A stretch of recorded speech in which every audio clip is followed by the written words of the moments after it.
सिलवानी में लोकसभा चुनाव के दृष्टिगत कार्यकर्ता सम्मेलन आयोजित किया गया। कांग्रेस प्रत्याशी प्रताप भानु शर्मा के सिलवानी में प्रथम आगमन पर कांग्रेस कार्यकर्ताओं में भारी उत्साह देखा गया। लोकसभा कांग्रेस प्रत्याशी शर्मा ने सर्वप्रथम भगवान राम के चित्र पर फूल माला तिलक लगाकर कार्यक्रम का शुभारंभ किया।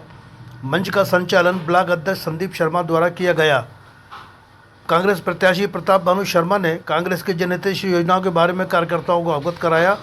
वहीं कार्यकर्ताओं से उन्होंने कहा कि आप स्वयं प्रत्याशी हैं और चुनाव आप सबका है। आप ये न सोचें कि ये प्रताप भानु शर्मा का चुनाव है, इसलिए आप सभी को मतदाताओं के बीच पहुंचकर कांग्रेस की जनहितैषी योजनाओं के बारे में अवगत कराकर कांग्रेस पार्टी को वोट कराना है। कार्यक्रम को सिलवानी के विधायक देवेंद्र पटेल ने भी संबोधित किया। बेगमगंज क्षेत्र के कार्यकर्ताओं का कार्यकर्ता सम्मेलन हमने यहाँ रखा है।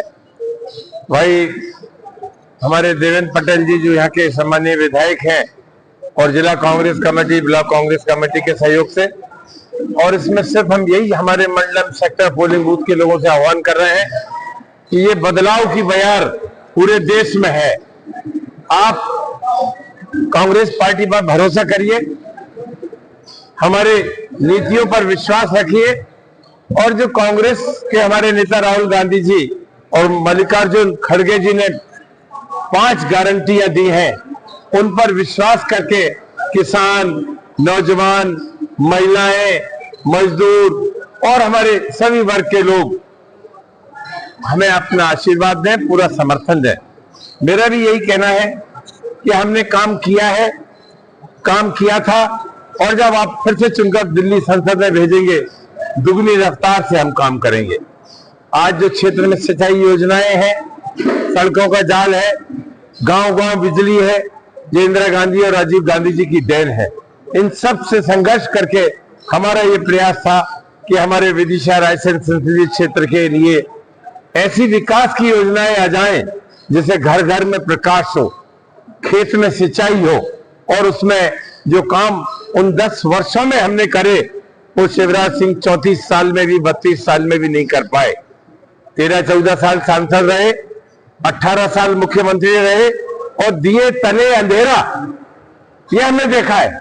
उन्हें रेल में बैठने का शौक था, वो भोपाल से लेके गंज बसोदा तक चले गए। पर रायसेन की जनता पूछ रही है कि आपने और सुषमा स्वराज ने वायदा किया था कि मैं रेल लाऊंगा रायसेन तक, मैं रेल लाऊंगा सिलवानी तक, और बेगमगंज होकर वो घूम फिर के सागर पहुंच जाएगी। मालूम पड़ा कि घूम फिर के वापसी उन्हीं की आ गई, और वो आज 32 साल का 33 साल का हिसाब तो उनसे लेना चाहिए।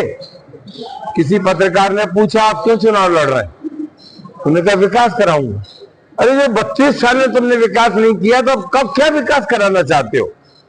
जो 18 साल मुख्यमंत्री रहा हो, उसने हमारे रायसेन की तरफ न उद्योग के क्षेत्र में देखा, न बिजली के क्षेत्र में देखा, न सिंचाई के क्षेत्र में देखा, न शिक्षा के क्षेत्र में, न रोजगार के क्षेत्र में। मैं एक दावे के साथ कह सकता हूं कि मेरे कार्यकाल में 6 हायर एजुकेशन के कॉलेज रायसेन जिले में आए। चाहे रायसेन की बात हो, गैरतगंज की बात हो, बेगमगंज की हो, सिलवानी की हो, उदयपुरा की हो, आबिदुल्लागंज की हो।